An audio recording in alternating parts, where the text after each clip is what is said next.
चलो भाई शुरू करें। वे मेरे पास लास्ट टाइम हम लोग यहीं पे थे, एक तो एक केबल नहीं पहुंचती। चलो हम यहाँ पे स्लाइड ओपन करके जब हम कहीं स्लाइड बदलो तो तुमको ऐसे गुड। चलो जो स्लाइड या एक मोटी स्लाइड लो भाई, पहले कोई रीसेंट टाइम में इसको देख लो, ठीक है। वनडे एग्जाम आया तैयारी करो। चलो फाइनली कल हम लोग डिस्कस कर रहे थे संवैधानिक संशोधन विधेयक, क्या कहते हैं सीसीबी। तो बस सीसीए कब हो जाता है? पहले बिल होता है, बिल पारित होने के बाद अधिनियम बन जाता है, पता है ना। ग्रुप में मैसेज डालो और बच्चे काम करें और ढंग को अब उल्टा ढंग को कम नहीं आ रहा है लाइक कुछ तो ऐसे उसमें चार हो गए ऑप्शन भी हमारे 1 2 3 4 बोले समझ नहीं आ रहा करना क्या। अब तो तुम्हारा एग्जाम जो है बड़ा कठिन है। चलो जो लोग का कौन सा मतलब तुम तो है तुम्हारे लिए 5वां ऑप्शन भी आ जाओ। अब जो बच्चे कल नहीं आए थे, ठीक है, वो जरा ध्यान दे ले, थोड़ा सा सामने आपको समझ आ जाएगा। संविधान में संशोधन क्यों जरूरी है बताइए भाई। संविधान के अंदर संशोधन क्यों आवश्यक है, क्या लगता है आपको? बताओ। कल इसका आंसर दे चुके हैं। Why we need amendment in constitution. बताओ क्या जरूरत है हमें संविधान में चेंजेस लाने की, क्या नीड ऐसी हो सकती है? कल बताया था आंसर। इधर सलोनी क्या जरूरत है संविधान में परिवर्तन करने की, क्यों हम संविधान में चेंजेस करते हैं? दीपमाला नहीं है ना एग्जाम्पल दीपमाला का। उधर जो लोग कल आए थे, भूमि क्या लगता है संविधान में चेंजेस क्यों जरूरी है?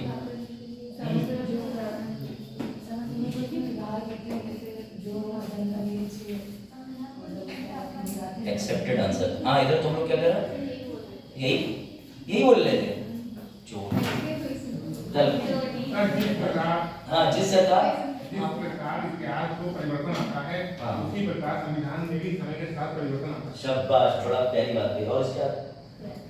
और इसके आगे भी तो बताइए। उसी प्रकार से हम संविधान संशोधन कर सकते हैं मानवीय अनुसार, समाज के अनुसार, समाज और मानव के अनुसार इसमें परिवर्तन किया जा सकता है। जैसे मांग समय के साथ मांग आपूर्ति होती है, इस प्रकार से संविधान में भी कभी तुम्हें बताया था, कल भूल गए भैया। क्यों? क्योंकि घर जाने के बाद भुलाऊ नामक दवाई पी ली, समझ रहे हो? उसके पीछे कारण ये है, संविधान को जीवित दस्तावेज कहा जाता है, लिविंग डॉक्यूमेंट। जीवित व्यक्ति अपने अंदर परिस्थिति के हिसाब से बदलाव लाता है। पहले जीवित व्यक्ति अच्छा पढ़ाता है, फिर जीवित व्यक्ति और अच्छा पढ़ा सकता है, समझ रहे हो?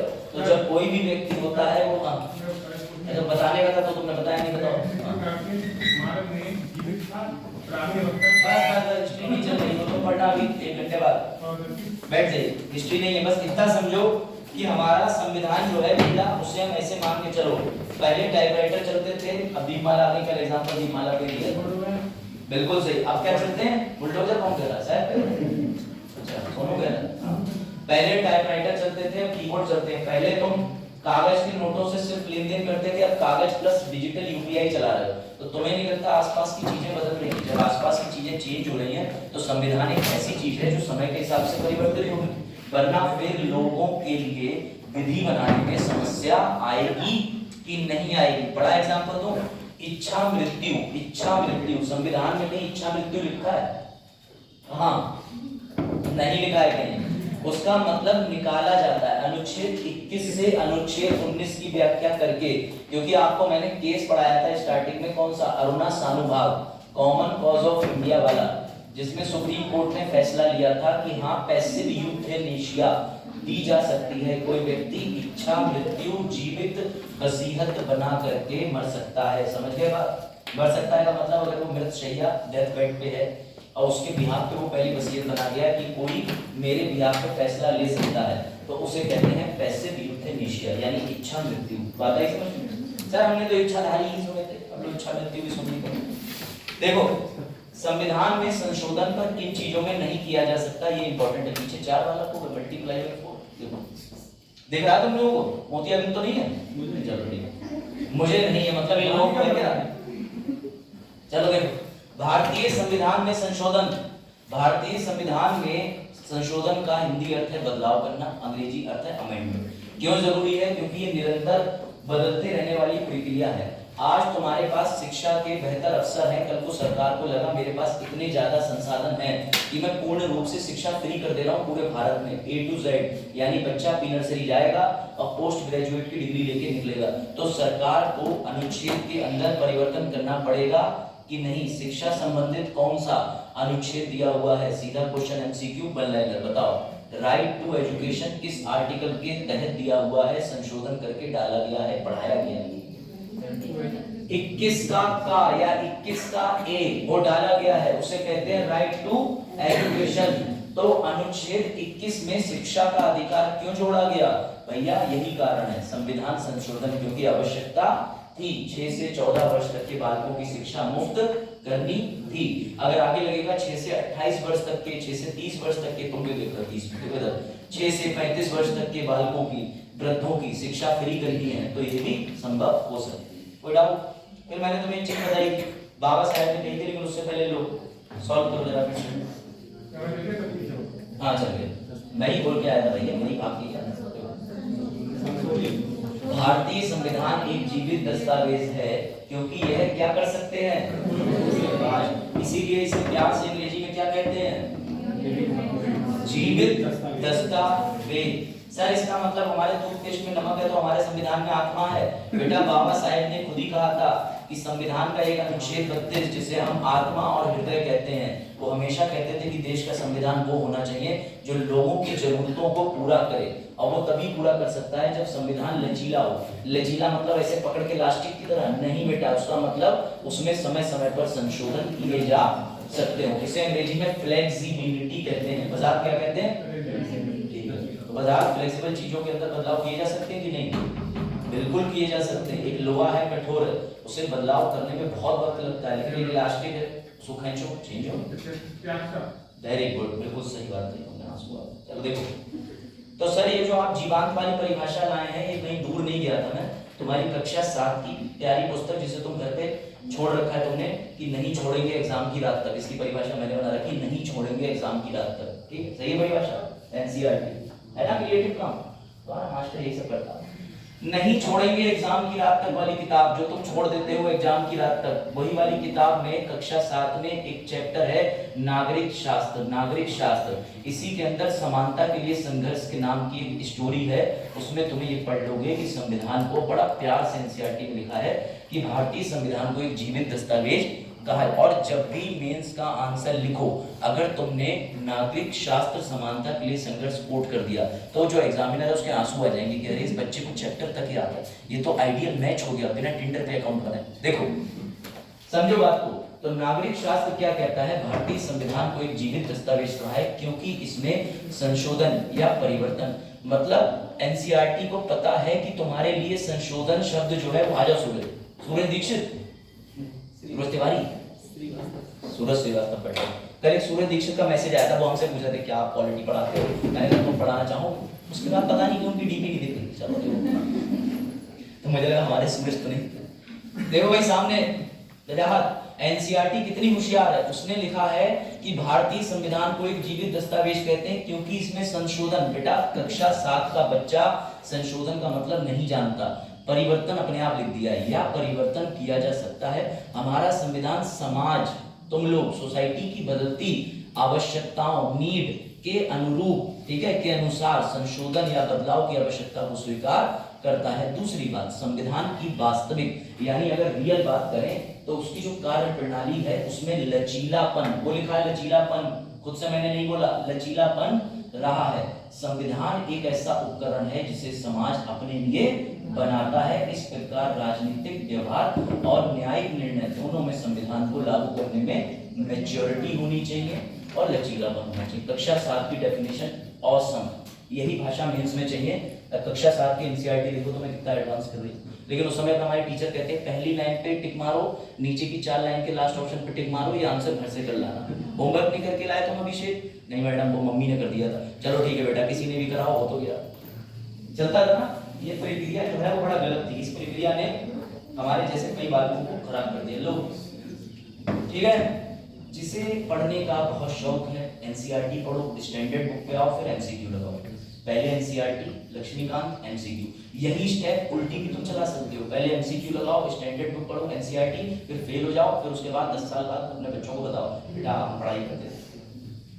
ठीक है, देखो तब मैं, ये रहा भैया, ये रहे हमारे केशव नंदा भारती जी,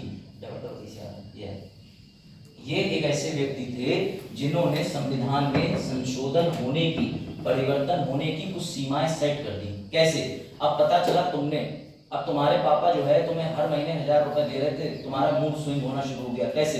अब तक 1000 रुपए में तुम्हारी पॉकेट मनी का खर्चा चल रहा था, अभी तुम क्लास 7th में हो, 1000 रुपए दिए, तुम भी खुश। तुमने कहा पापा आपकी बार 2000 की आवश्यकता है। पापा ने कहा 2000 रुपए तो तुम पकड़ो, मैं तुम्हें 2000 रुपए दूंगा, लेकिन मेरी एक शर्त है कि तुम सारा खर्चा कागज पे लिख के दोगे। एक लिमिट लगा दी। ऐसी केशव नंदा भारती मामले में संविधान में एक लिमिट लग गई कि तुम संविधान में कितना चाहे कुछ भी बदल दो, लेकिन ये नहीं बदल सकते। ये आ जाइए ऐसे। न्यू स्टूडेंट, क्या नाम है आपका? हिंदी माध्यम नहीं। अच्छा, ली थी आपने क्लास? अच्छा हाँ। बैठ जाइए, बैठ जाइए। ध्यान से, उसमें रिकॉर्डिंग हो रही है। जी आई नो। थोड़ा कोई नहीं, बैठ जाओ। हाँ सोनू, देखो तुम सामने देखो, सामने एक तो कैमरा पीछे होता है, तुम्हारी गर्दन ही पीछे हो जाती है, पता नहीं कौन सा रिकॉर्ड कनेक्शन है सर्वर का। देखो इधर बैठ गए ना आप लोग, दिख रहा है थोड़ा? ठीक है।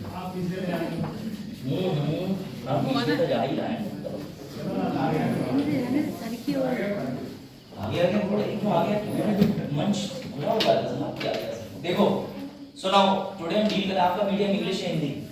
हिंदी, हाँ हिंदी है ना, कोई इशू नहीं। हिंदी में चीजें आपको मिल जाएंगी, एक्सप्लेनेशन तो मेरी वैसे भी हिंदी इंग्लिश दोनों में रहती है। आप समझिएगा, अभी प्रेसिडेंट शुरू होगा, बस वाइंड अप कर रहे हैं कॉन्स्टिट्यूशनल अमेंडमेंट बिल।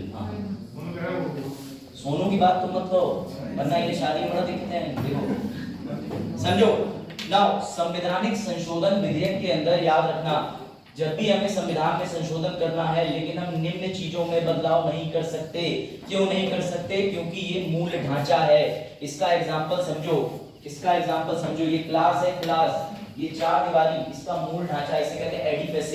एडिफिस का मतलब ये हो गया ये बिल्डिंग है। ठीक, अब तुम्हें इस बिल्डिंग में कलर करना है, अब चाहे तुम इसमें भगवा कलर कर दो, लाल कर दो, हरा कर दो, चाहे पीला कर दो, नो इशू। लेकिन अगर तुम छेनी लेके आ गए, तुमने कहा बिल्डिंग दोबारा बनाएंगे, तो तुम ऐसा काम नहीं कर सकते। कॉन्स्टिट्यूशन की तुम रगाई पुताई करो, यानी तुम्हें उसमें संशोधन करना है, कोई आर्टिकल में कोई चीज ऐड करनी है, यू आर मोस्ट वेलकम। लेकिन तुम कहो कि पूरा कॉन्स्टिट्यूशन ही नए सिरे से लिख दें, इतना बदलाव पॉसिबल नहीं है। ये बेसिक स्ट्रक्चर डॉक्ट्राइन में मैंने आपको पढ़ाया था, जिसे मूल ढांचे का सिद्धांत कहते हैं। ये क्यों बचाया गया? तो जब भी आपसे ये बात पूछी जाए, इसका आंसर सुन लो, ज्यादातर लोगों को नहीं पता होता। इसका उत्तर ये है कि जब संविधान बना था, तो उस समय संविधान निर्माताओं की कुछ सोच रही थी, उसे लेजिस्लेटिव इंटेंशन बोलते हैं। क्या बोलते हैं? लेजिस्लेटिव इंटेंशन, यानी विधि बनाने वाले के दिमाग में उस वक्त क्या रहा होगा। जैसे तुम अपने घर में खीर बना रहे हो, तुम्हारे मेहमान आए जो तुम्हें बहुत पसंद है, तो तुमने काजू भी डाले, बादाम भी डाले। अब भाई तुम्हारे ऐसे मेहमान आए जो तुम्हें पैसा भी नहीं देके जाते हैं, तो तुमने उसमें हल्का सा रेड कलर मोर्टीन सब डाल दिया। ठीक है, तो जब इस तरीके की चीजें होती हैं, तो ये देखा जाता है कि संविधान जब बनाया जा रहा था, तो उस समय संविधान निर्माताओं का आशय क्या था। मेरी बात समझना, जिन्होंने संविधान बनाया वो तो चले गए, लेकिन ये हमारा उनके प्रति एक आदर है कि उनकी सोच को आज भी संरक्षित यानी कि रिजर्व करके रखना, उसी को बेसिक स्ट्रक्चर कहते हैं। वो कोई खराब सोच नहीं, ऐसा नहीं कि कोई खराब सोच देखे, वो तुम्हें देखे गए समानता, प्रिंसिपल ऑफ इक्वालिटी, वो तुम्हें देखे गए संविधान की सर्वोच्चता की देश चलेगा रूल ऑफ लॉ, वो तुम्हें देखे गए स्वतंत्र एवं निष्पक्ष चुनाव, वो तुम्हें देखे गए लेजिस्लेटिव एग्जीक्यूटिव जुडिशरी यानी विधायिका कार्यपालिका न्यायपालिका के बीच का अंतर। अगर तुमने इन चीजों को नष्ट करने का प्रयास किया तो तुम्हें सुप्रीम कोर्ट रोक देगा। ऐसा किस केस में सुप्रीम कोर्ट ने बोला? तो ऐसा खुद सुप्रीम कोर्ट ने जिस केस में बोला, उस केस का नाम है केशव नंदा भारती केस 1973। साफ साफ लिखा है, जरा एक बार हिंदी अंग्रेजी वाला पढ़ लो।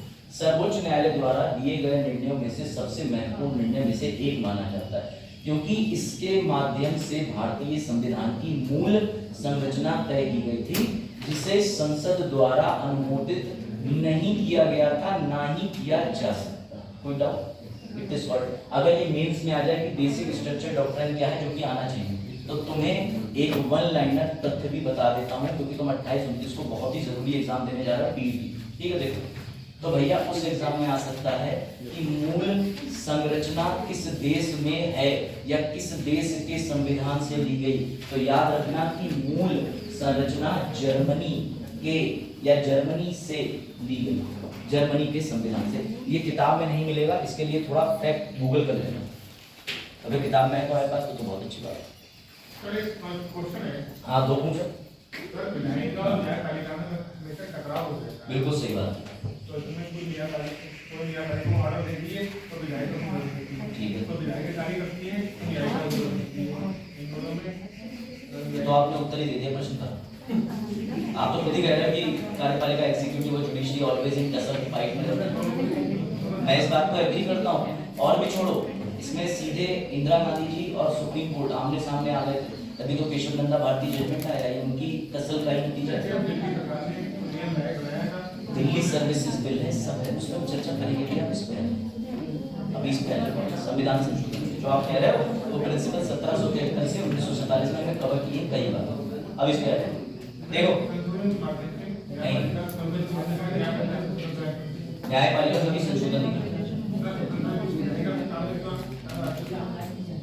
काम कराने नहीं बोलते हैं, उसे बोलते हैं इंटरफेयर। वो अपने क्षेत्र में काम करते तुम्हारी शंका वाली अगर कैमरे में आ गई तो हो गया क्लास। चलो भाई देखो इधर आ जाओ। उसके बाद ये भाई न्यूज वगैरह उस समय की, ठीक है। एक फैक्ट याद रखना, हालांकि पूछा नहीं गया है, कि केशव नंदा भारती केस में अभी तक सबसे ज्यादा जजेस बैठे थे 13, उससे ज्यादा अभी तक सुप्रीम कोर्ट के किसी भी केस में नहीं बैठे। और ये फैसला भी ऐसा था 7:6, यानी अगर एक भी जज उधर चला जाता तो या तो निर्णय नहीं आता और या फिर तो कोई जज जो है अपना फैसला रिजर्व कर लेता। तो फिर आज के समय में न्यायपालिका स्वतंत्र नहीं रहती, ये ध्यान रखना। कोई बेसिक स्ट्रक्चर डॉक्ट्राइन नहीं रहता, सब कुछ परिवर्तन कर दिया जाता।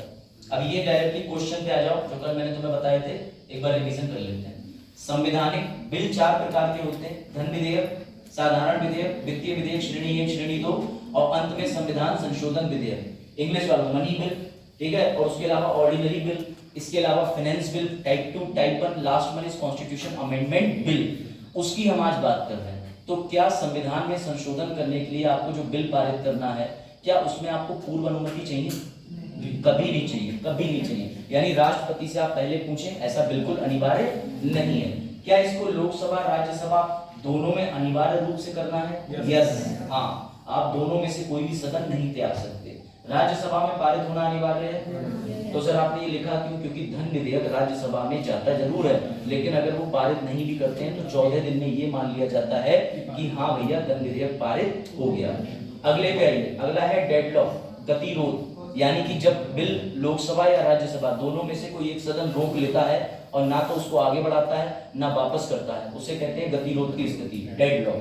क्या ये स्थिति बन सकती है? हाँ, डेडलॉक की स्थिति को हटाने के लिए आमतौर पे संयुक्त बैठक करी जाती है सभी बिल में, लेकिन संविधान संशोधन में कभी भी संयुक्त बैठक नहीं होती।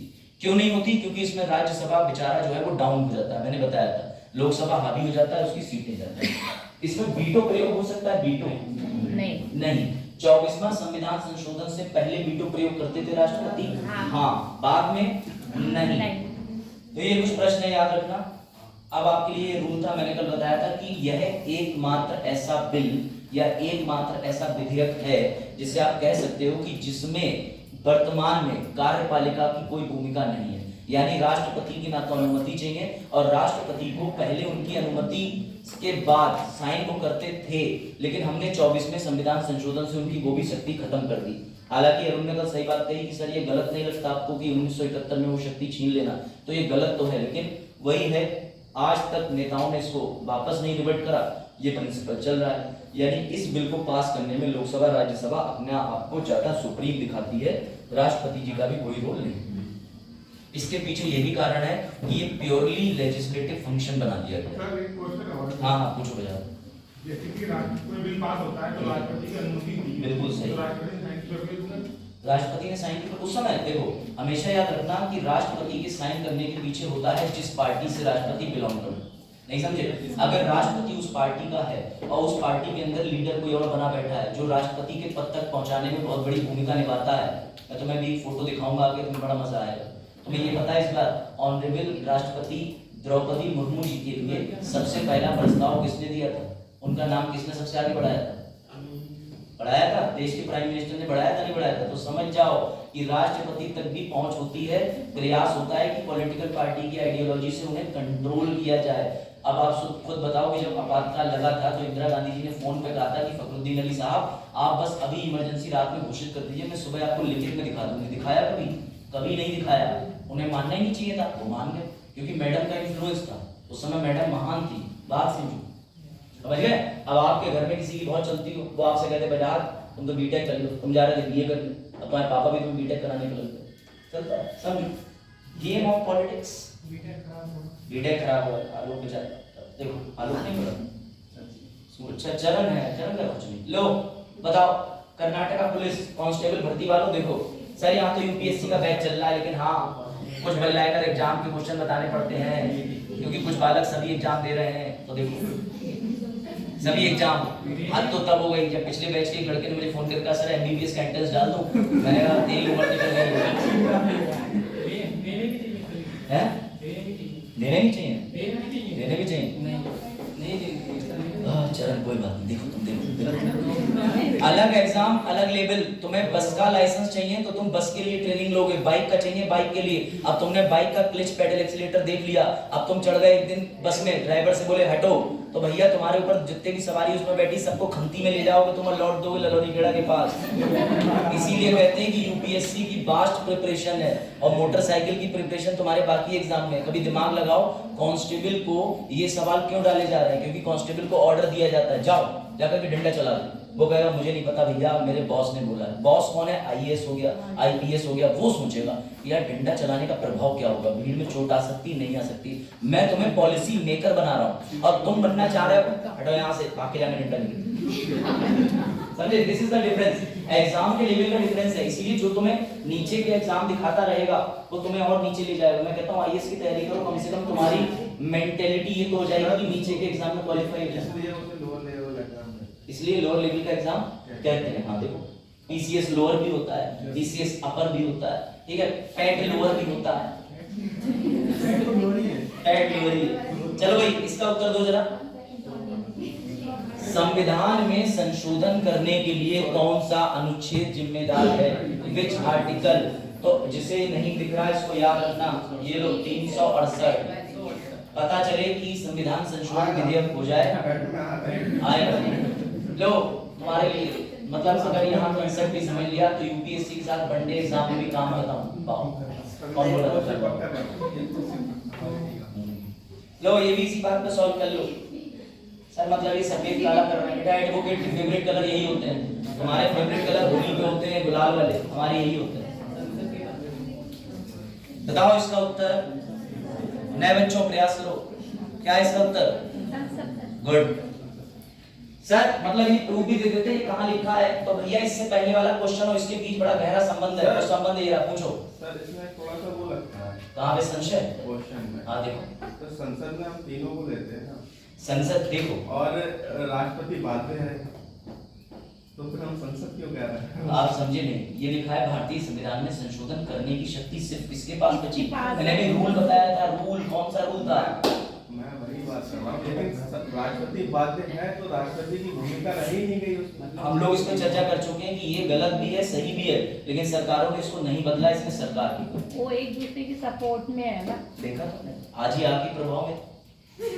गुड चलो अब और उनको कंपटीशन देने वाले छात्र आए। चलो देखो भाई, देखो रेगुलर आए और निःशुल्क आए। चलो देखो भाई, अनुच्छेद 300 है।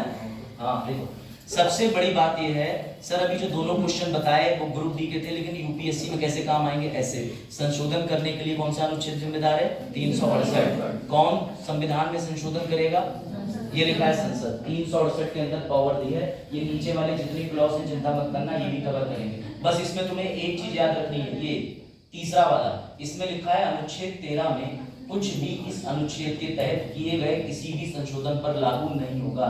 ये अमेंडमेंट कर दिया था 24वां संविधान संशोधन इंदिरा जी ने। आपको याद होगा कि जब उनका टाइम आया था, मैंने पूरा केस की सीरीज बताई थी, तब उन्होंने कहा था कि अब जब मैं प्राइम मिनिस्टर बनी हूं तो तुम कह रहे हो कि सज्जन सिंह के केस में न्यायपालिका आगे है, तो उन्होंने उठा करके साफ साफ कर दिया था जब अनुच्छेद 13 और 368 की लड़ाई चल रही थी। अब जो लोग रहे हैं पहले दिन से वो कनेक्ट कर पाएंगे। ठीक है, ये लो, ये तो दिखा चुके हैं। हाँ, बहुमत के प्रकार हम कल पढ़ चुके थे लास्ट टाइम। मैं ये एग्जांपल आपके सामने रिपीट कर रहा हूँ, ठीक है, लास्ट टाइम। बस आप इस एग्जांपल को समझ लीजिएगा। मान लो मैंने एक बैच लगाया, बैच, तो सर ये क्या है? ये यूपीएससी का बैच मैंने अपने निजी हित के लिए एक लगाया, निजी हित बैच एनएचबी। तो भैया जब मैंने बैच लगाया, उस बैच में मैंने एक बिल्डिंग खरीदी या बिल्डिंग किराए पे ली। उस बिल्डिंग में टोटल बैठने की, बच्चों की व्यवस्था कितनी है? 1000। अब ये जो मैं तुम्हें पढ़ा रहा हूँ ये समझ लेना, संविधान में संशोधन 3 तरीके से किया जाता है। एक साधारण होता है, एक प्रभावी होता है, एक विशेष होता है। ये होते हैं संविधान में संशोधन करने के तरीके। लेकिन जब संविधान में संशोधन कर रहे होते हो तो जितने लोग बैठे हैं उनका बहुमत चाहिए होता है, जिसे मेजॉरिटी कहते हैं। ध्यान देना, इधर संध्या कर देखो सामने, उसमें लिखा हुआ है ना कल, सही। ध्यान देना, जब संविधान में संशोधन करना हो 3 प्रकार से होता है, 3 प्रकार से। स्लाइड में लिखा है, पहले देख लो, भूल गए हो क्या? बात चल रही तुम्हारी फोन पे क्या? कर रहे हैं? खाना वाना खा के आओ, तेनू चल रहा। ये है संविधान में संशोधन करने के 3 प्रकार, यानी कॉन्स्टिट्यूशन के अंदर एक तो सिंपल तरीके का, एक होगा विशेष, एक होगा विशेष बहुमत आधे राज्य के द्वारा, कई बार एक टर्म और आता है प्रभावी, ये तो 3 समझ जाओ। लेकिन इसमें जो वर्ड बहुमत लिखा है, बहुमत बहुमत बहुमत, इसको बचपन में कहता था बहुमत, यानी कि बाई नॉट। चलो देखो, ऐसा नहीं है कुछ भी लिख मत लेना। बहुमत का मतलब होता है कि, हाँ बिल्कुल सही, बहुमत का मतलब होता है क्या क्या? चरण, अपने अपने विचार हैं, लड़का भी लाया जा सकता है, धाराएं हट गई हैं, कोई दिक्कत नहीं। देखो तुम उसको यूनिवर्सल रूप से देखना, मैं देख रहा हूँ। हाँ, नैरो माइंडेड में उसका मुद्दा चल रहा है, उसमें बहुत परेशानी है। अच्छा, करंट में मुद्दा चल रहा है। ये तुम्हारे उस मुद्दे को कैसे जानते हैं? सवाल ये, इसका मतलब इंस्टाग्राम पे लॉगिन करके चेक करो कि चैट बॉक्स में क्या लिखा हुआ है। चलो ये देखो, संविधान में संशोधन करने के 3 तरीके, लेकिन बहुमत स्थापित करने के 4 तरीके। अब यही बहुमत समझो, सर ने बैच लगाया और सर के बैच में जो बिल्डिंग थी वहां 1000 सीट थी, 1000 लोगों के बैठने की कैपेसिटी। तो इसको तुम्हें बिना किसी टेंशन के कह देना है कि बैच में पूर्ण मेजॉरिटी किसे कहेंगे?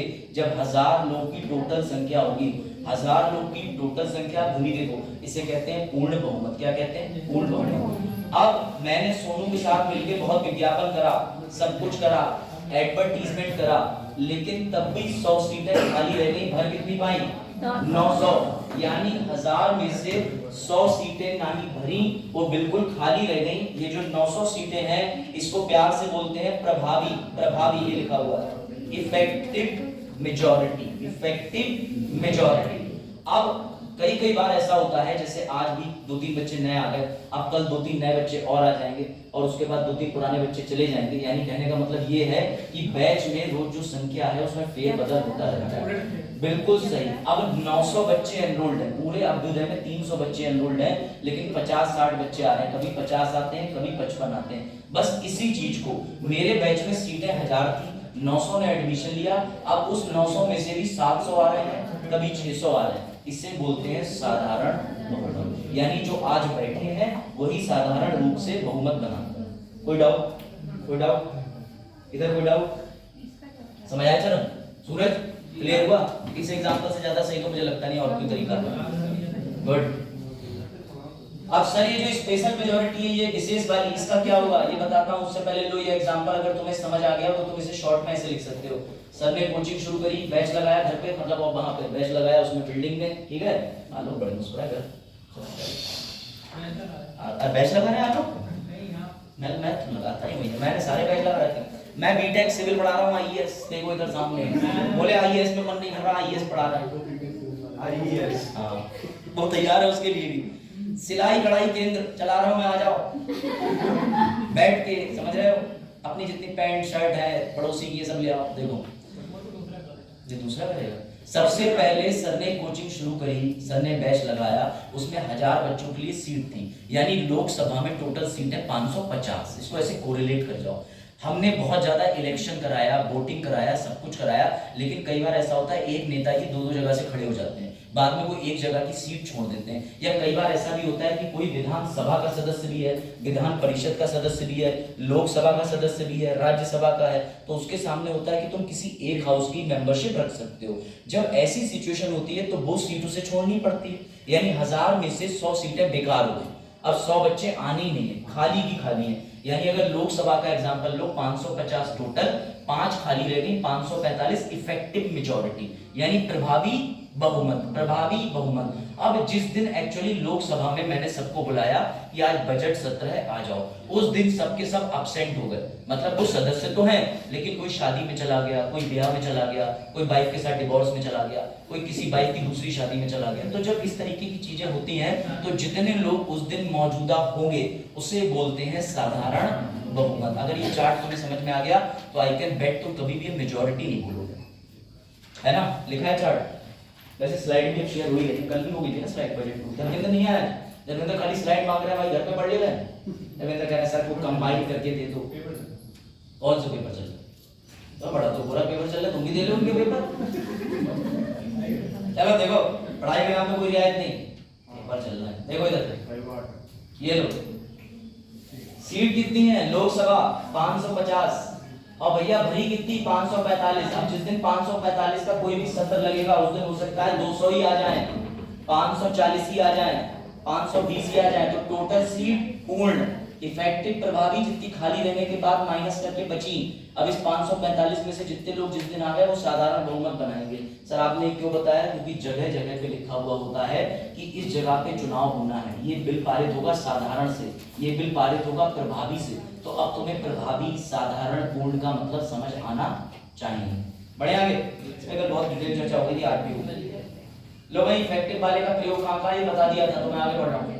ठीक है, उपराष्ट्रपति को हटाने में इसमें बस ज्यादातर अध्यक्ष जो होते हैं, यानी राज्यसभा के अंदर जो व्यक्ति बैठे होते हैं ऊंची कुर्सी पर और जो बोल रहे होते हैं बैठ जाओ लड़ो मत, अरे ये चप्पल बांटा नहीं किसकी इधर घूम रही है, तो इस तरीके की जो सारी चीजें होती हैं, ठीक है, हाँ, इस तरीके की जो सारी चीजें होती हैं उसको जो डील करते हैं वो होते हैं राज्यसभा के सभापति। उन सभापति को क्यों बनाया जाता है? क्योंकि वो उपराष्ट्रपति होते हैं। तो उन्हें हटाने के लिए भी कौन सा बहुमत चाहिए? प्रभावी बहुमत। बैठ जाइए बता। उसके बाद कल बता दिया था कि साधारण, सबसे ज्यादा प्रयोग साधारण के होते हैं। देखो सबसे मजे की बात, साधारण बहुमत का साधारण बिल पास करने में होता है। तो वही बात हो गई, सर मैंने इंग्लिश पढ़ी क्योंकि मुझे इंग्लिश से ही करनी थी, तो समझ गए, साधारण बिल धन विधेयक, सही है, वित्तीय विधेयक। आपातकाल वाला पॉइंट इंपॉर्टेंट है, आपातकाल मत भूलना।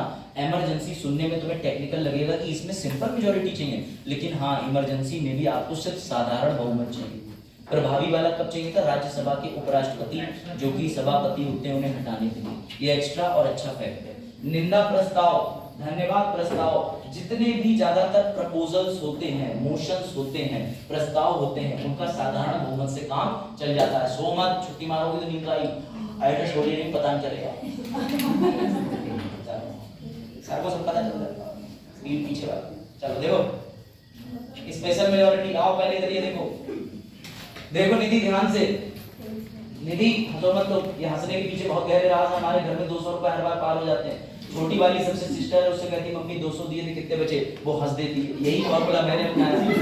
पापा ने दिए 500, बोले बेटा कितने बचे, मैं भी हंस दिया, तो भैया दोनों गाल लाल हो गए। ये सिर्फ महिलाओं को मिलने वाला विशेष अधिकार है।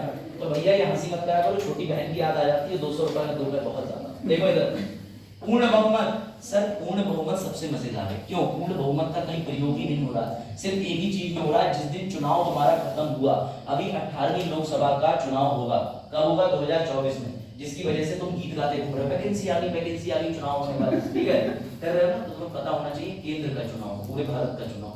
तो जब ये चुनाव होगा, इसके बाद जितनी भी पॉलिटिकल पार्टी से जो लोग जीतेंगे वो लोकसभा में जाकर के खड़े होंगे, राष्ट्रपति साहब आएंगे, पहले ये बताओ कौन कौन इस पॉलिटिकल पार्टी में बहुमत बनाता है, कौन कौन है जो इस पार्टी के साथ में। तो जितने लोग हाथ खड़ा करेंगे वो पूर्ण बहुमत देंगे। उस दिन कोई छुट्टी नहीं चलेगी, उस दिन खाली सीट चल जाएगी लेकिन छुट्टी नहीं चलेगी। जितने सदस्य हैं जो जीत के आया है, आना ही आना पड़ेगा, नहीं आए तो तुम्हारी सदस्यता रद्द हो सकती है। ये बड़ा इंपॉर्टेंट है। तो सिर्फ सरकार बनाने के लिए इस्तेमाल करने वाला बहुमत पूर्ण बहुमत, यानी 550 सीटें लोकसभा की हैं, पूरी भरी 545, तो उस दिन I want 545 people right away in front of my eyes.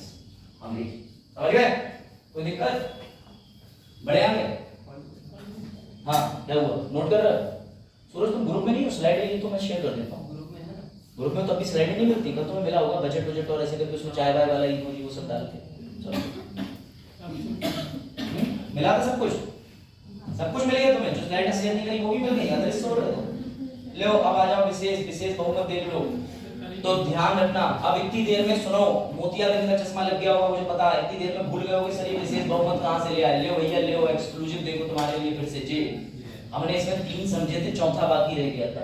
संशोधन करा जाता है 3 प्रकार से, बहुमत सिद्ध करा जाता है 4 प्रकार से। इसमें जो चौथा वाला है उसमें स्पेशल मेजॉरिटी की आवश्यकता तुम्हें मैं दिखाने के लिए अलग लेके आया। ये रही अलग से लगी। ये 4 प्रकार की खुद में होती है।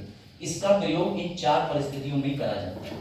सबसे पहला अनुच्छेद 249, जिसमें केंद्र चाहे तो राष्ट्रीय हित में कोई भी संपत्ति राज्य से छीन ले या अपने नाम करा ले। दूसरा होता है अनुच्छेद 368, जो संविधान में संशोधन करने के लिए खुद ही जरूरी होता है। फिर 368 के साथ राज्यों का reconciliation which is also called अनुसमर्थन। तुम लोग इधर मोबाइल में स्लाइड खोल ले हो, है इंस्टाग्राम की स्लाइडें चल रही, देखो उधर।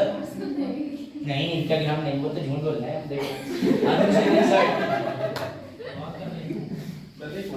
तुम भी कभी आओ, तुम्हें बताएं कितने करते हैं। देखो इधर सामने है, अभी लटके चले तुम्हारे ऊपर। आओ अनुच्छेद 61, पढ़ना नहीं है, छुट्टी मारने के बहाने होते हैं या बीमार हो गए थे, उसके बाद 6 घंटे ऑनलाइन दिख रहे हैं व्हाट्सएप पे, तब नहीं बीमार थे। देखो अनुच्छेद 61, अनुच्छेद 61 368 के साथ राज्य, 368 खाली, अनुच्छेद 249, ये 4 है। तो सर सवाल ये है, इन चारों में ही प्रयोग होता है? जी हाँ, स्पेशल मेजॉरिटी इसीलिए इसको नाम दिया है क्योंकि तुम अभी देखोगे किसी में भी सी सेट जुड़ा हुआ नहीं था। सर सी सेट मतलब इस वाली मेजॉरिटी, जरा निकल देखो जरा, इस वाली मेजॉरिटी में सी सेट जुड़ जाएगा, हर बहुमत के साथ 2/3 लग जाएगा। क्या लग जाएगा? 2/3। जहां सी सेट आया ट्रिक है, वहां तुम्हारी विशेष बहुमत की बात होने लगी। कोई डाउट है? समझ लो क्या हुआ? पशु आगे बढ़ी, अब तो मस्त। चलो देखो, ध्यान देना, सबसे पहले अनुच्छेद 61, इसके बारे में याद रखना। जब भी राष्ट्रपति जी पर महाभियोग चलता है, अब जो लोग बिल्कुल नए हैं, जिन्होंने कोई किताब नहीं खोली, महाभियोग का मतलब होता है कि जिस दिन हमें महसूस हुआ, हमें मतलब संसद में, लोकसभा राज्यसभा को, कि राष्ट्रपति जी संविधान से खिलवाड़ कर रहे हैं। संविधान में लिखा है कि वोट होना चाहिए, उन्होंने कह दिया आज से देश में कोई चुनाव नहीं होंगे, संविधान का उल्लंघन करा, राष्ट्रपति जी को लोकसभा राज्यसभा में उनके ऊपर उंगली उठी कि इन्हें इनके पद से हटाओ। इसे कहते हैं महाभियोग। क्या कहते हैं? महाभियोग। नाम टेक्निकली हिंदी में महाभियोग है, शुद्ध हिंदी में राष्ट्रपति को हटाने की प्रक्रिया, और इसे प्यार से अंग्रेजी में कहते हैं इम्पीचमेंट। क्या कहते हैं? इम्पीचमेंट। तो इसके लिए हमें कौन सा बहुमत चाहिए? स्पेशल वाला। ये देखो सी सेट आ गया, लेकिन सवाल ये है, समझो मतलब 2/3। हाँ, सी सेट मतलब 2/3, जहां गणित आ गया, एप्टीट्यूड आ गया। खर जाके इसे मैसेज डालना। चल ठीक, देखो अब ध्यान से समझना, इसमें आपको एक चीज समझनी बहुत जरूरी है। सबसे बड़ा वाला बहुमत यही है जो खाली हो जाता है। बिल्कुल मत हिलना, मतलब हिलना थोड़ा थोड़ा, गेम भी ले जाएगा, ठीक है? फ्रीज रहना, मतलब ऐसा भी नहीं सांस भी ना लो, चलने वाला करिए। चलो देखो, आर्टिकल 61 के अंदर प्लीज माइंड इट, इसको माइंड करना कि अगर राष्ट्रपति जी पे चलाया जाएगा तो 2/3 जो बहुमत आएगा, इसको ध्यान रखना, ये पूर्ण वाला आएगा। पूर्ण का मतलब 1000 सीटें थी, 1000 का 2/3। ऐसे लोकसभा के अंदर कितनी सीटें भरी हुई है टोटल? 545 का 2/3, राज्यसभा में 245 का 2/3। यानी आपने अभी जो 4 प्रकार के बहुमत की बात करी थी, जिसमें पूर्ण बताया था, प्रभावी बताया था, साधारण, वो 2/3 के साथ अब प्रयोग होगा। राष्ट्रपति को हटाने के लिए 2/3 के साथ कौन सा चाहिए? पूर्ण। पूर्ण कौन सा चाहिए? पूर्ण। इससे ज्यादा बड़ा बहुमत क्यों नहीं, कहीं नहीं होता। राष्ट्रपति को हटा रहे हो, देश के हेड को हटा रहे हो, सबसे ज्यादा लोग इसी में चाहिए। पूरा पूरा लोकसभा, पूरा पूरा राज्यसभा चाहिए। समझी? कलम है। तुम लोग इधर समझ आ रहा है कुछ? तुम क्यों सर इधर देखते? बोझ में क्लास चलो देखो इधर, आधे लोग गायब हो जाएंगे कल अगर मैं नहीं आया। 1 2 3, अब वो आगे 4 और एक में 5। आगे 5, उसके बाद कोई बात नहीं, बैच तुम्हारे घर पे ही लगेगा। आप बोलो, हमारे यहाँ देखो अच्छी जगह क्लासेस मिल जाएंगी, खाना भी मिलेगा, अरुण के यहाँ पे लोग केबल मिलेगी, चाय भी मिलेगी। कौन बोला ये? लोग पीछे ही पड़ गए, चाय के कॉफी मिलेगी आज से। चलो देखो समझो, अब आ जाओ अगले आर्टिकल पे। अगला आर्टिकल है 249। कौन सा? 249। ये भी बड़ा इंपॉर्टेंट आर्टिकल है। सर ये इंपॉर्टेंट आर्टिकल क्यों आप कह रहे हैं? क्योंकि इसके लिए विशेष बहुमत चाहिए। पर समझ लो 249 होता क्या है। 249 कहता है कि राष्ट्रीय हित में, यानी जब भी केंद्र को लगे कि अरे ड्रमंड तो बहुत अच्छा है, इसको पूरी इंडिया में पॉपुलर करना है, वो आर्टिकल 249 में एक बिल पारित करेगा, उसे लोकसभा राज्यसभा में ले जाएगा, वहां पे बहस करेगा, बातचीत करेगा, अंत में मतदान करेगा और फिर कहेगा वोट दो। बेटा जो वो वोट देने के लिए कह रहा है वही हम ये सब पढ़ रहे हैं कि बहुमत वोट देने के काम आता है। जैसे ही अनुच्छेद 249 पे वोट देने की बात होगी, यहाँ सी सेट लग जाएगा 2/3। लेकिन अब तुम्हें जरा कनेक्शन समझ आना चाहिए, पढ़ो। इससे पहले आपने राष्ट्रपति में पूर्ण बताया था, 249 के सी सेट के साथ में क्या चाहिए? कौन सा चाहिए? उपस्थित और मतदान, प्रेजेंट एंड वोटिंग। इस सिंपल वाले में था, साधारण वाले में जो पढ़ाया था। यानी जब भी 249 पर वोटिंग होगी तो 545 में से जितने लोग बैठे हैं उतने का 2/3 पर्याप्त होगा। ये चीज तुम्हें समझनी होगी जो मैं कल बताना चाहता था। अब समझ आई? 545 में से पीछे लोग समझ आ रहा है? 545 में से जितने लोग आज आए हैं, मेरा बैच 1000 लोगों का था पूर्ण, 900 का एडमिशन प्रभावित, 900 में से 700 आए साधारण। ये उसी बेटा साधारण की बात कर रहा है कि जितने लोग उपस्थित और मतदान करने वाले हैं आज, सिर्फ उनका 2/3 करा दो, काम कोई डाउट? सर पिछले वाले महाभियोग में केवल राष्ट्रपति वाला आएगा या उच्च न्यायालय? नहीं, उच्च न्यायालय का कभी, उच्च न्यायालय वाला, और याद रखना जो सुप्रीम कोर्ट है उसका कभी महाभियोग नहीं होता। टेक्निकल एरर है किताब में, जिसे महाभियोग कह के संबोधित करा जाता है। नहीं, उसमें 2/3 नहीं आएगा, ऐसे नहीं आएगा जो कह रहे हैं, उसका अलग। आप बोलो, तुम जब से बोल रहे हो तब से स्क्रीन ऐसी हो गई। स्क्रीन को भी अच्छा नहीं लग रहा, आप बात नहीं सुन रहे। अच्छा तो बताओ, चलो अब अरुण का सवाल ले लो, बताओ। जैसे कहा जाता है, अब देखो यही तुम्हारे साथ वाले। आप आपकी बात कर रहे थे। अच्छा चलो बताओ। मतलब कहने का मतलब चलो चल लास्ट टाइम, अब आप दोनों चुप रहे हैं, क्वेश्चन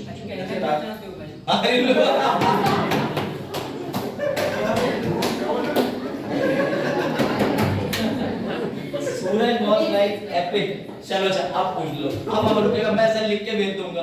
मैं जो कहना चाहता हूँ तुम लोगों की समझ से परे से बात, इसलिए हाँ, आप सुन लो शांति से। हाँ अब सुन लो क्वेश्चन सुन लो, बस जहाँ तक तुम मत बोल देना। क्या शांति नहीं? लेकिन शांति की बात ही कहाँ हो रही है? कौन शांति? मैं नहीं जानता किसी शांति।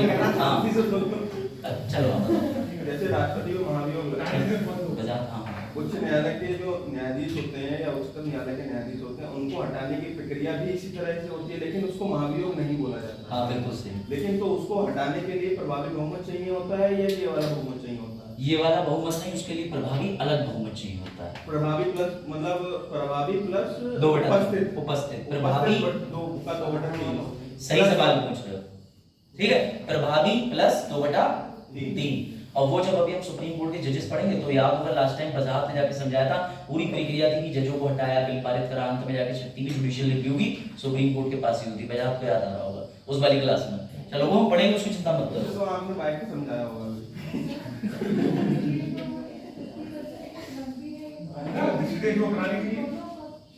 ये याद रखो कि इसमें यहाँ पर 50% पर नहीं आया तो नहीं होगा, उस पर चलो किसको? जिला जज को हटाने के लिए FIR लिखवा दो। लो ये लो 50% एक वाले बच्चे आ जाओ इधर। उस पे हाई कोर्ट का जज कमांड लेता है। हाई कोर्ट के जजिंग उन्हें ऐसे बिहेवियर के चलते जब इनकैपेसिटी होती है और ज्यादा शिकायत पहुंच जाती है। हाँ ध्यान रखो, ट्रेन में बैठ के चलो, सब ट्रेन के आगे मत आओ। ट्रेन के आगे आओगे फिर कहोगे सिलेबस नहीं हुआ। देखो ध्यान से, अब समझो मेरी बात। हो गए सारे सवाल? अब ये टॉपिक पढ़े फिर सवाल लेते हैं। 368 के अनुसार दो तरीके के मैंने और बताए थे, एक साधारण 368 वाला था, एक 368 के साथ राज्यों का अनुसमर्थन भी था। पहले ये 368 को देख लो, यही वही बात आ गई जो अभी अरुण पूछ रहे थे। ये लो अरुण, क्या लिखा है? सर्वोच्च न्यायालय, जो अभी ये पूछ रहे थे, सारी स्लाइड में खबर है, बस थोड़ा सा ध्यान रखिए। बजाय आप भी देख लो, सर्वोच्च न्यायालय और उच्च न्यायालय के न्यायाधीशों को जब भी हटाने की बात होगी उसे इंपीचमेंट नहीं कहते, जैसा मैंने बोला, जैसे अरुण ने रिपीट किया, ठीक है। लेकिन उन्हें हटाने के लिए जब इंपीचमेंट बोलते नहीं तो प्रक्रिया क्या हुआ, क्या सुन रहे हो तुम? देखो जब उन्हें हटाने की बात आती है तो अलग बहुमत चलता है। ये बहुमत मेरा सबसे फेवरेट वाला बहुमत है, इसे ध्यान रखना।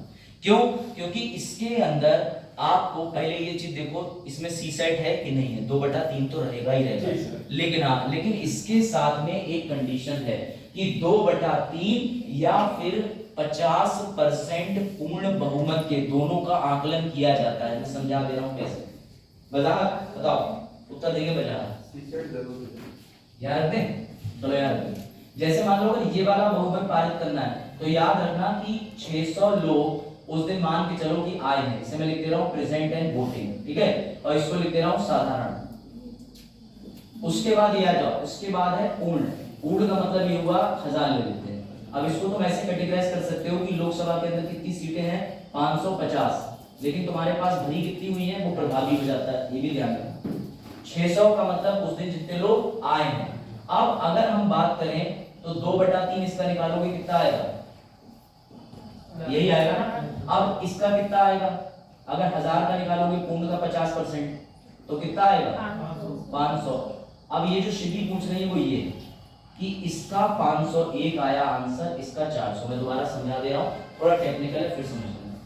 ये वाला जो विशेष बहुमत होता है इसमें इनका साफ साफ कहने का मतलब है, ये देखो ये ऊपर लिखा है 50% से अधिक द्वारा उपस्थित और मतदान करने वाले सदस्यों के 2/3 बहुमत। तो जितने लोग आज आए हैं उनकी संख्या मैंने लिख दी 600, आए हैं जितने लोग, तो उस साधारण वाली वैल्यू का 2/3 ये ऊपर की लाइन कह रही है, तो मैंने लिख दिया। एक चीज क्लियर हुई, जितने लोग आज आए हैं उनका 2/3 मैंने 600 ले लिया, एग्जाम्पल बनाया है ताकि कैलकुलेशन में आसानी हो जाए, ध्यान से समझना। उसके साथ लिखा हुआ है कि इसी विधेयक को पारित करने के लिए इन्होंने एग्जाम्पल दे दिया, साथ में जो पूर्ण है, लाइटनिंग तुम्हें नहीं दिख रही, इधर वाला दिख रहा है, हिस्सा नहीं दिख रहा, या इधर लिख दो, ये दिख रहा है, ये थोड़ा कम ही दिख रहा होगा, चलो मैं ऐसे लिख दे रहा हूँ ना, क्या दिख रहा है 600 का, ये 600 वाली जो है ये साधारण है। साधारण का मतलब ऐसा समझ लो कि प्रेजेंट एंड वोटिंग, और अगर चले तो इसका 2/3 यानी 2/3 600 का निकालोगे तो कितना हो जाएगा 400। अगला है पूर्ण का 50%। पूर्ण का 50% अगर लोकसभा की बात करें तो सीटें 545 है, कैलकुलेशन के लिए 550, लेकिन कैलकुलेशन आसान करने के लिए मैं 1000 ले रहा हूँ, तो 1000 का 50% 500 प्लस 1। अब तुम बताओ, एक तरफ 400 एक तरफ 500, पहले फिर से समझना लास्ट टाइम, फिर तुम्हें कंपैरिजन समझ में आएगा कि सर क्या कह रहे हैं, एकदम रिलैक्स हो। ये तब इस्तेमाल होता है जब सर्वोच्च न्यायालय उच्च न्यायालय के जजों को हटाना हो, तो इसके लिए मान के चलो एक प्रक्रिया ही कर लेते हैं। एक जज साहब के बारे में नाम लिया गया और कहा गया जितने लोग सहमत हैं सबको जज साहब को हटाना है। अब अगर हम ये निर्णय देंगे कि हम कल जज साहब को हटाएंगे, परसों हटाएंगे, हमें मेजॉरिटी चाहिए, तो कभी नहीं हो पाएगा। जितने लोग सदन में आज उपस्थित हैं, यानी हम उसी वाले पे चले गए, साधारण वाले पे। सर आपने बताया था 1000 कोचिंग में, तो वो पूर्ण हो गया, 900 बच्चे प्रभावी हो गया, आज जितने लोग आए वो साधारण हो गया। मैं बात कर रहा हूँ जज साहब को हटाने के लिए जितने लोग साधारण आज बैठे हैं, इन्हीं का 2/3 कर लिया जाएगा। कर लिया, कितना आया, जैसे 600 है तो 400 आ गया, उसका 2/3। 2/3 का मतलब 600 को काटा 3 से, बचे 200, 2 दूनी 400, समझ गए, बेसिक मैथ, एलिमेंट्री। 400 ऐसे आया। फिर ये भी देखना पड़ेगा कि ये जो 400 है ये उस संख्या से कम है या ज्यादा जो लोकसभा की टोटल स्ट्रेंथ है। लोकसभा की टोटल स्ट्रेंथ 550 है, भरी गई कितने बचे कितने आए उससे मतलब नहीं, लोकसभा की जो टोटल स्ट्रेंथ है उसका 50% प्लस 1 देखा जाएगा। मेरी बात समझे, फिर से समझना, उठा लो पहले, सुबह मना नहीं करके। चलो देखो, जितने लोग जज साहब को हटाना चाहते हैं सदन में बैठे हैं, लोकसभा में उन्हें हटाने के लिए एक बिल लाया गया है। बिल पे जितने लोग मौजूद हैं उन्होंने 2/3 कर दिया। कोई दिक्कत? कोई दिक्कत? मान लो आज 200 लोग होते तो 200 का 2/3 कर लो, अपने आप निकाल लेना परसेंटेज, जो भी पॉइंट में वैल्यू आ जाएगी, समझ गए। तो 400 तो ये रहा। उसके बाद जो टोटल मेंबर हैं, लोकसभा में सीटें हैं 550, उसका 50% प्लस 1 अगर ज्यादा बन रहा है तो हम मानेंगे कि लोकसभा का जो ज्यादा वाला है वो ले लो, लेकिन वो कम वाले की पूर्ति कर रहा हो। तो तुम दिमाग लगा के बताओ, अल्फा बीटा गामा 501 के अंदर 400 आ रहा है कि नहीं? 400 से नीचे है कि ज्यादा है? ऊपर है। यानी इसको समझना इसलिए टेक्निकल हो रहा है क्योंकि इस 501 को 400 से ऊपर ही लाना है। अगर ये 350 होता तो हम इसके जरिए पारित कर देते, ये ज्यादा है तो इसके जरिए पारित करेंगे, बस कंपेयर करा जाता है। आप समझ में आई बात? यानी 50% प्लस 1 जाता है, या जितने लोग आज आए हैं उनका 2/3 जाता है। बात समझ गए? बस ये कंपेयर किया जाता है। लेकिन ये नियम है कि पूर्ण का यानी 545 जो पूरी उसकी टोटल स्ट्रेंथ है 550, उसका 50% प्लस 1 ही ज्यादा होना चाहिए, ऐसा माना जाता है, ताकि सबकी सम्मति जो है वो निकल के आ जाए। समझ गए? मैं फिर से एक बार रिपीट कर, तुम्हें एग्जांपल दे देता हूं। बता इसको इरेज कर दो। शुक्रिया एडवांस का आपका। पहले ये देखो, ये ध्यान से, अगर देश में राष्ट्रीय आपातकाल लग जाए, उस समय में हमने जो बताया था वो था इमरजेंसी, लेकिन कौन सी? राष्ट्रपति शासन की। ये दूसरा है नेशनल वाली इमरजेंसी है। तो ध्यान से मेरी बात समझना, मैं फिर से रिपीट कर रहा हूं, क्लास का एग्जांपल देखे तुम्हें आसानी से। लोकसभा में टोटल स्ट्रेंथ कितनी है? टोटल लोकसभा में सीटें कितनी है? सीटें लोकसभा में कितनी सीटें हैं? 550 सीटें भरी कितनी है? अब उस 545 में से ये जरूरी है कि सबके सब डेली आ जाएं? हो सकता है किसी दिन 200 लोग आए, किसी दिन 250 लोग आए, तो फिर इसका आपको समझना, आप वर्गीकरण 550 सीटें पूर्ण बहुमत, 545 प्रभावी, जितने लोग आ जाए वो साधारण। कोई डाउट? लाइट चली गई? लाइट है कि नहीं? अब ध्यान से समझना, यहाँ बात ये हो रही है, जब भी हमें न्यायालय के उच्च या फिर सर्वोच्च दोनों जगह से जजेस को हटाना होता है, तो हम ये देखते हैं, पहले तो आज जितने लोग आके बैठे हैं 200, 250, 300, उनका 2/3 निकालो। मान लो वो आंकड़ा निकल के आ गया 400 एग्जांपल के लिए। फिर हम ये देखते हैं कि हमारी लोकसभा की टोटल स्ट्रेंथ कितनी थी? 550 सीटें। 550 सीटें, उसका 50% प्लस 1 निकालो, दोनों में से जो ज्यादा आ रहा हो तो भैया उसे टिक करके कर दो, कंपेयर करा जाता है। लेकिन नियम ये है कि लोकसभा का 50% प्लस 1 जो निकल के आया है वो ज्यादा होना ही चाहिए, उसी के हिसाब से जज साहब को हटाया जाएगा। सिंपल सी बात है। कोई डाउट? आप बताओ, आप समझ में आया? चलो सोनू समझाओ, क्या बोला? ट्राई करो। फिर जावेद से पूछते हैं, प्रयास करोगे, समझ आया हो तो नहीं तो दोबारा रिपीट कर लेंगे, कोई इशू नहीं, टाइम है। हाँ हाँ ठीक है, ज्यादा हो। और बाकी 2/3 किसका करना है?